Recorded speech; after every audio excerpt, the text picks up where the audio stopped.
Man, I just thought about it. Ego thoughts. Devin Haney has to surpass Shakur Stevenson in the minds of boxing fans, and I'm gonna explain why. What up, Fight World? It's your boy Ego, and I'm back with some more boxing. I was just thinking about this. I told you I'm getting back to my roots on the channel. Ego thoughts, not necessarily something that's being reported, or these are just my thoughts, what I want to talk about. And I was thinking about it. Devin Haney, if he gets past Regis Prograis, he has to surpass Shakur Stevenson. Now, I alluded to this, and you know my videos are freestyle. I be one taking my like Jay-Z. I'm Hove with it. And I was thinking about it in my last video as I was saying something, and I was like, man, I gotta hit the fans with a separate video.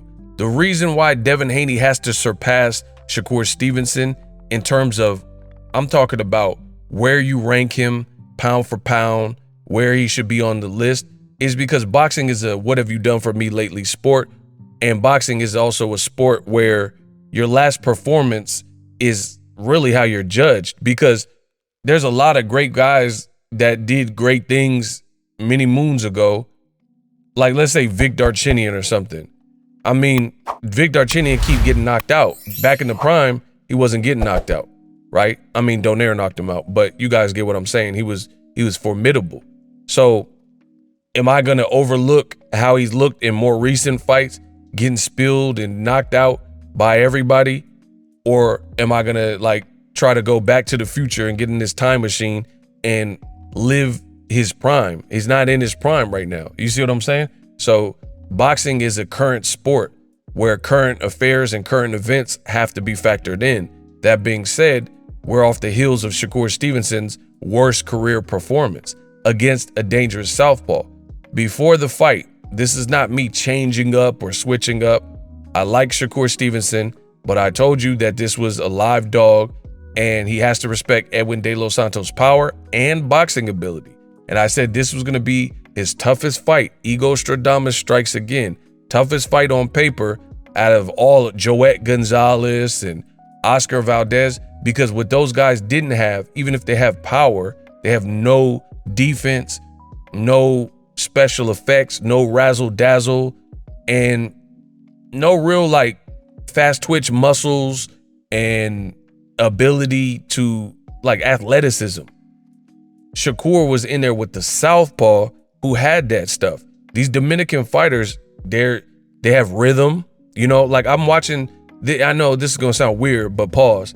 But I watch some of the Dominican fighters, like when Edwin De Los Santos is walking out, he got the cool little Bret Hart, the best there is, the best there was, the best there ever will be. Got the Bret, the Hitman Hart sharpshooter glasses on, and he's vibing to the music, and he's just listening to some reggaeton or whatever and doing the bachata, and he's dancing and he just wavy, you know what I mean? He's having fun. This was for the Shakur Stevenson fight. So despite having a lack of experience in terms of a name as good as Shakur Stevenson, he looked very unbothered in the dressing room, in the locker room. And even when he was walking out, he was dancing, and you seen throughout the fight, like in real time in the fight, he was doing fast twitchy stuff and like, you know, clicking his feet and his heels and doing these weird feints, and it showed that he was rhythmic. So I knew that would give Shakur Stevenson the issue because he wasn't straight up and down, and he had power that you had to respect, and the trajectory is different because it's a southpaw versus a southpaw match. And that gave Shakur Stevenson every issue in the world.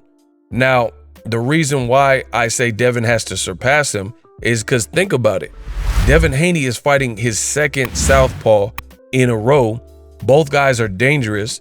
In two different divisions, they're dangerous, and they're dangerous for different reasons.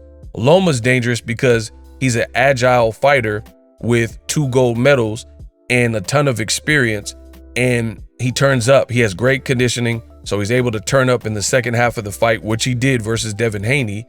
And he's just a crafty veteran southpaw that gives you angles and has at least respectable punching power. I don't think he hits like Gervonta or anything, but Lomachenko, he has decent pop. He can hurt you, right? And that's who Devin Haney fought. Regardless of what you think, the judges said Devin Haney won. It was a close fight, and it really wasn't close until the second half of the fight. For real, Lomachenko gave up a lot of ground early, similar to what he did versus Teofimo. Now Devin Haney is about to fight another southpaw, Regis Prograis, in a higher weight class with a very awkward style. He has like an old school type of style, and he's a southpaw with power, and power that is really hurt guys like Jose Zepeda. So I've already told you that just like Shakur versus Edwin was a good fight, I said weeks later, Devin Haney's in a really good fight out in my backyard in the Bay Area that is a dangerous fight for both fighters. Dangerous for Regis because we just seen him get outboxed versus Zorilla, and we know Devin Haney has slickness. He tries to brawl with you. You know, he can box you. His jab is very good, and he's coming into his size, like he's growing into his body, his physique, and he stays in the gym, so you don't have to worry about him being out of shape or, you know, not conditioned in cardio. He's running in the mountains, etc. So realistically speaking, if we're looking at current events, Devin Haney, should he get past Regis Prograis? That's the only thing that is contingent on. If he gets past Regis Prograis, he has to move up in the minds of people, and he's currently surpassing Shakur Stevenson. Because Shakur, they're saying all these excuses and his hand was injured. Devin Haney had an injured hand. I know this because I talked to his trainer at the time, Mick Bay, and Mickey Bay told me he had an injured hand in the Gamboa fight. Even in that fight, it wasn't scintillating, but Devin Haney didn't look like Shakur. He wasn't. Gamboa has power. They say the power is the last thing to leave. And against a southpaw Gamboa who still has some pop, Devin Haney with the messed up hand, and I have that from a confirmed source from Team Haney, he didn't fight like Shakur did, where he was just, you know, overly cautious. And it's like, let's say you're driving. Shakur driving, instead of being a reasonable 1 car length, maybe 1.5, 2 car lengths behind somebody on the road, because you want to give yourself time to brake. You want to give in case there's suddenly breaks or there's an accident or something darts in front of the road, you want to have a little bit of spacing between you in your car and the car that's in front of you. That's perfectly fine. About 1 or 2 car lengths cushion, right? Shakur, the way he fought overly on the brakes, 5 car lengths ahead of him. You know what I'm saying? Like there's a 5 car length gap between you and the next car. That's not necessary. People said Floyd Mayweather ran and all this type of, it was boring. Floyd has never, I repeat, I will give you money if you can intelligently show me for large pockets of a fight, any Floyd Mayweather fight, Pretty Boy Floyd, Money Mayweather, where he just ran around and did not engage and land his shots flush on his opponent, right? From Cotto to Pacquiao to Canelo, Payday to Oscar, whatever, De La Hoya. There's never been a Floyd. Ricky Hatton, dangerous guys. Southpaw, Zab Judah, tall, fat, skinny, Baltimore. Like no one that Floyd fought did he ever do that. So Shakur, he was overly hesitant. And even if you have an injury, there's ways to mask it and stay safe, but also stay dangerous. Like Gervonta Davis when he had a messed up hand versus Aesop Pitbull Cruz. So for me, to wrap this up, Devin Haney, he's fighting a second dangerous southpaw. So if he wins, you have to rank him above Shakur.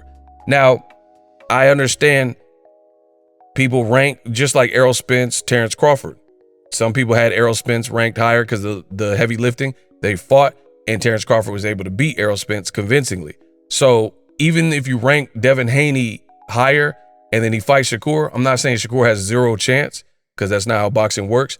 But in terms of the rankings, you do have to favor Devin Haney and say he's accomplished more at a similar age, because they were all considered the 4 horsemen or whatever they were saying, the fabulous 4, the 4 kings or whatever of this new generation.